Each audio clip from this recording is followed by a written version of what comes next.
What's up, everyone? It's Russo. I hope everyone is doing well. Please follow my Instagram at RussoLifts, just in case something happens to this YouTube channel. You can follow, message, and you can watch my daily story content on Instagram. I'll see you there. What's up, everyone? It's Russo. I hope everyone is doing well. Back with Alec, my coach. If you want bodybuilding, coaching, guruing, or you want a secondary opinion on something you're going through, as always, at Alec Matrivsky on Instagram. But today we are going to be going through my blood work. This video is sponsored.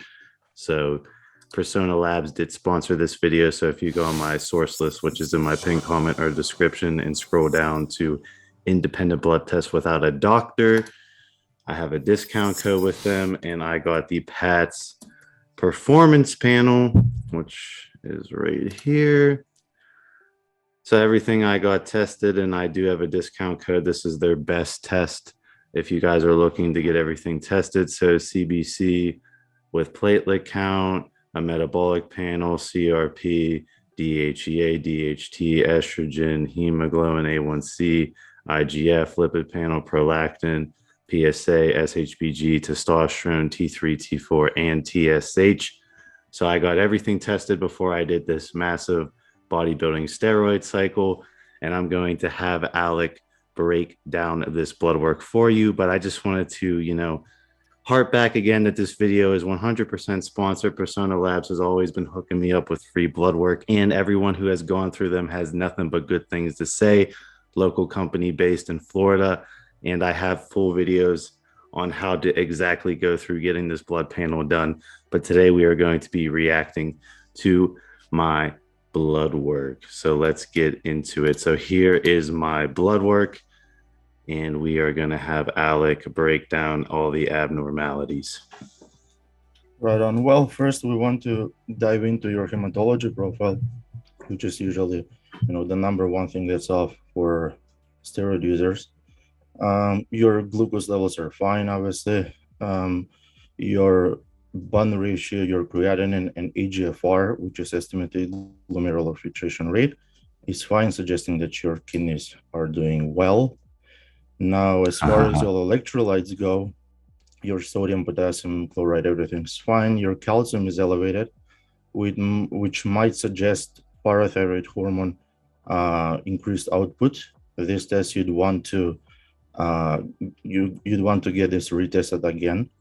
And if it's high again, then that would mean that you have hyperparathyroidism, which basically it's a hormone that gets secreted when levels of calcium in the blood drop. This hormone basically releases calcium from the bones into the bloodstream, and if it's improperly secreted, such as in your case potentially, it would have to be treated over time. Otherwise, it can cause problems. So your protein total. What would be the mitigation step for the calcium score? So right now you're taking in vitamin D that I wrote you in your supplement stack, and K1 and K2.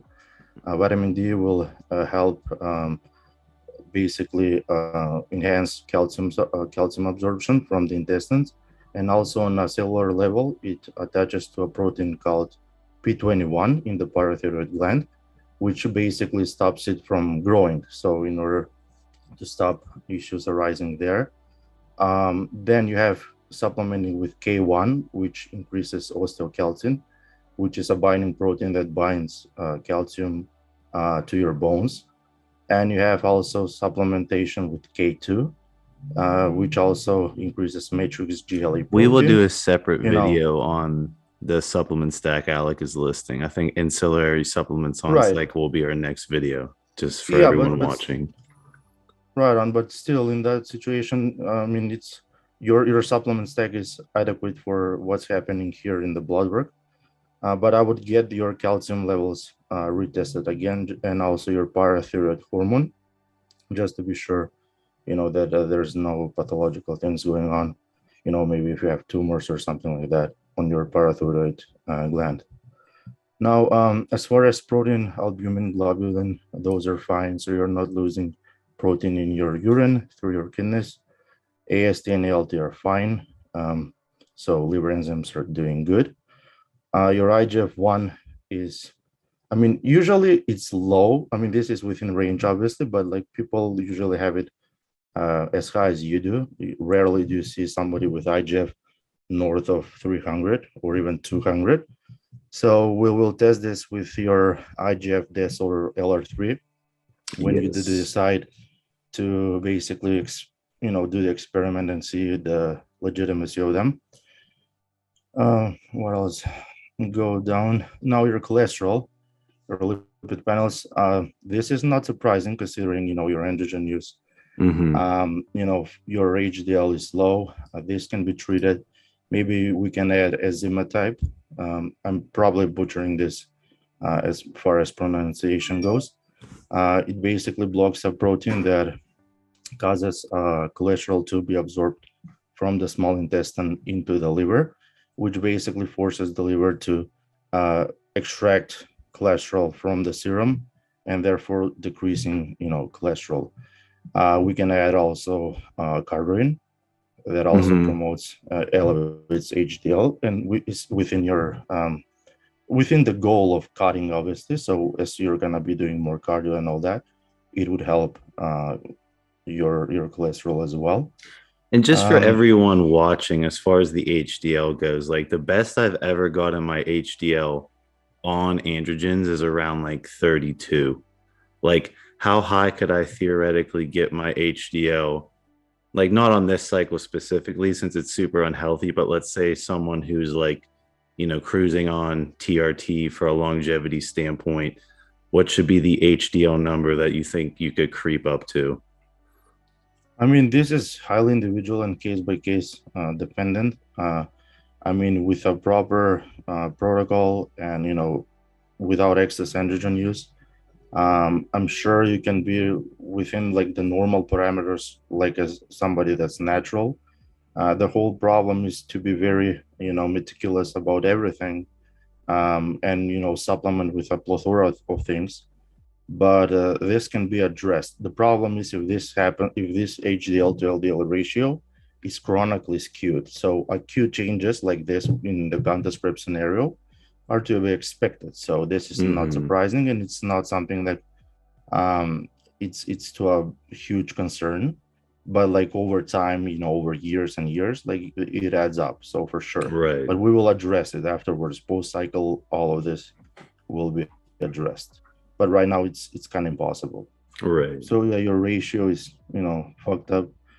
I mean, it's not that bad considering natural people that have skewed cholesterol have these values. So it's not too concerning. But especially when you lean down and get super shredded, your body will be primed, to basically as you reverse diet, it's gonna be in an auto repair mode. So I'm not necessarily worried about your cholesterol being out of whack slightly right now. Your SHBG is flatlined. right, that's not surprising considering you're taking exogenous testosterone and other things. Your testosterone total is obviously elevated, both your And you free can and see total. everyone that I'm using around 250 a week. Right. I am Yeah, not blasting and then lying online like most of these people. exactly. So now as far as your estrogen goes, that it's super high. This is because it says estrogen total. It's not a estrogen sensitive assay. Now, I don't know whether they used LCMS, liquid chromatography mass spectrometry, or is it Roger ECLEA methodology? RIA, Okay, so extraction mhm. radio immunocy. I'd have to look up as far as whether there are, you know, problems in regards to reading false highs with this reading, because with the letter that I mentioned prior, it fucks up in regards to reading some metabolites off. For example, it can show nandrolone as testosterone, it reads trembolone as estradiol, and so forth. But since your testosterone is fine, I would assume this methodology is fine. It's just the problem that the estrogen is total. It's not E2 estradiol specific. So I assume it's E1, which is estrone as well included in your total estrogen. and that's what's driving the number so high. Because estrone is a byproduct, a metabolite of both boldenone and nandrolone. So it's a weak form of estrogen, but it can for sure skew the results when calculating total values. So basically, in layman's terms, for anyone getting their blood work done, this estrogen could be a completely false reading, Right. and you shouldn't take it. Like, I don't have 400 regular estrogen right now. Like, my blood pressure would Exactly. be horrible. I'd be moody as shit, stream water retention, et cetera, et cetera. I have none of Right. that. This is a false reading. This is things you need to take into consideration if you're going to go about the life of doing independent blood work. Exactly. Contacting So someone like Alec and breaking down your blood work might have you looking at your blood work much differently than just being like, oh, this is high. This is high. Like, some of it's to be expected when you're on a certain cycle. Some of it you can't mitigate the damage of the cholesterol on this cycle. So just make sure you have someone like Alec or a medical professional breaking down these weird values, especially when you're biohacking. exactly. So also regarding cholesterol, like another move would be implementing rosuvastatin, statin drugs. But like Mm-hmm. I wouldn't do that because I'm sure we can mitigate it and address it just by diet.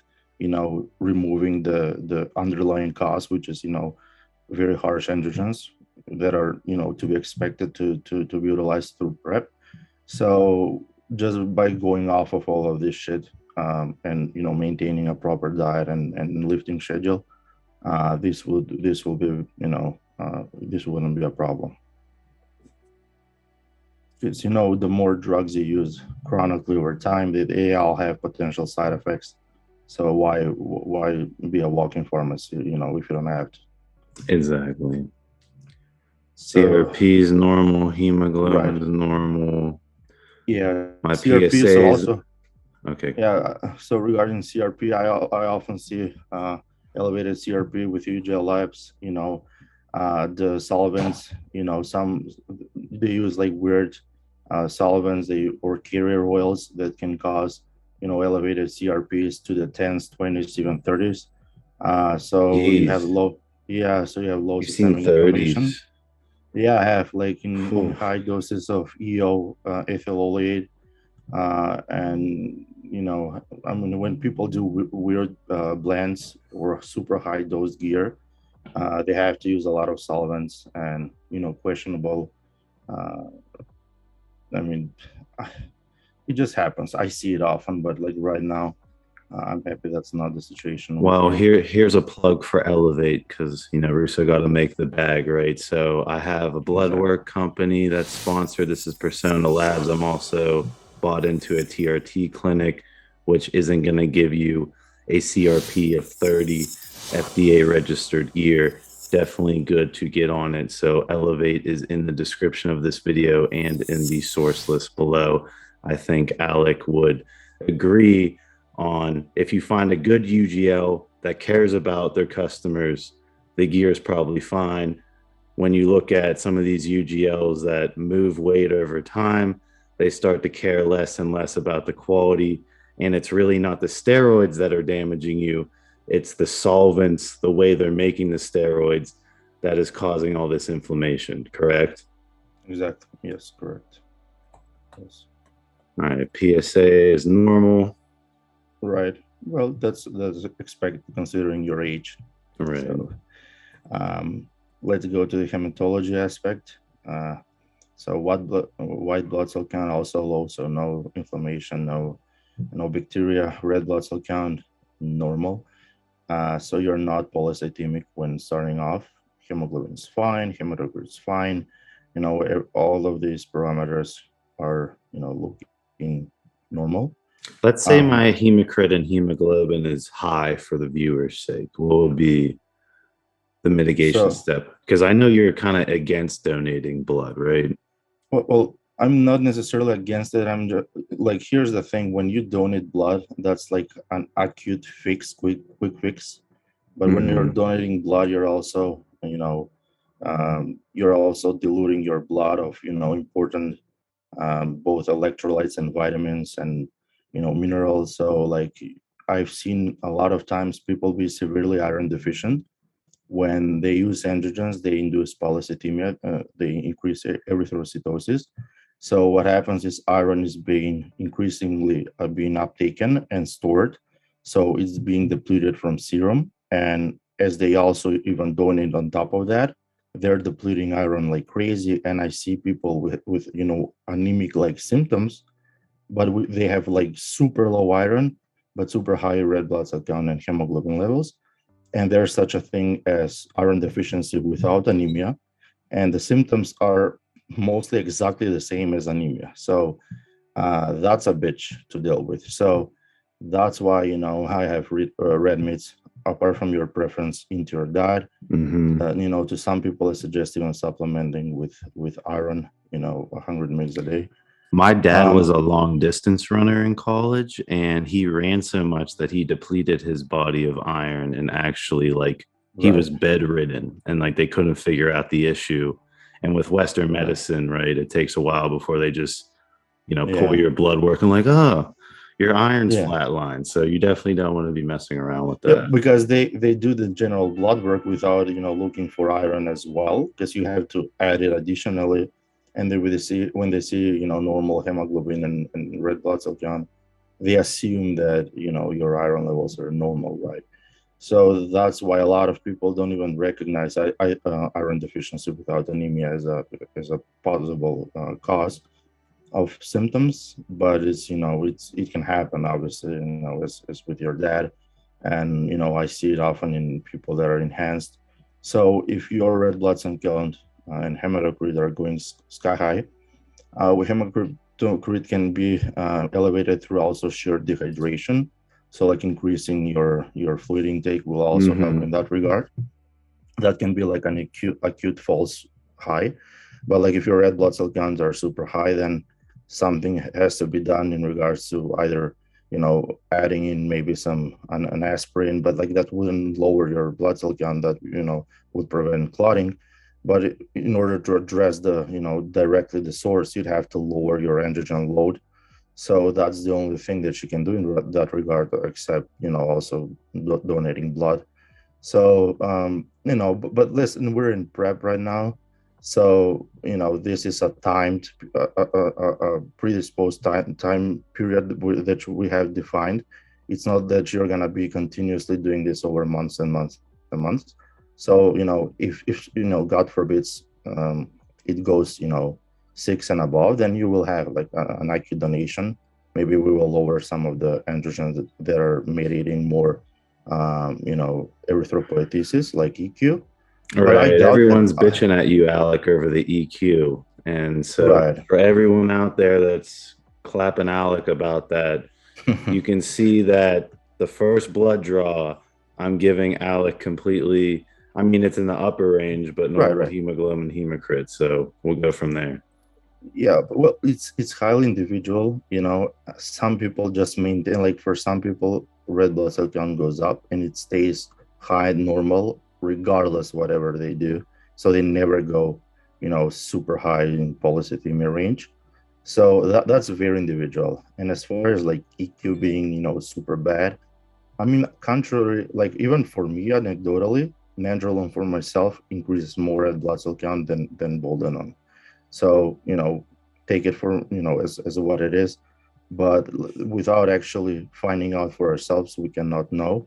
And also, we'll, go whether you want to discuss the boldenone and nandrolone, interaction and why they're, in your stack and so forth. Do you want to do it now or later on? So everything else like platelet count, everything is fine. Also, when estrogen is sky high, when estradiol E2 is high, platelets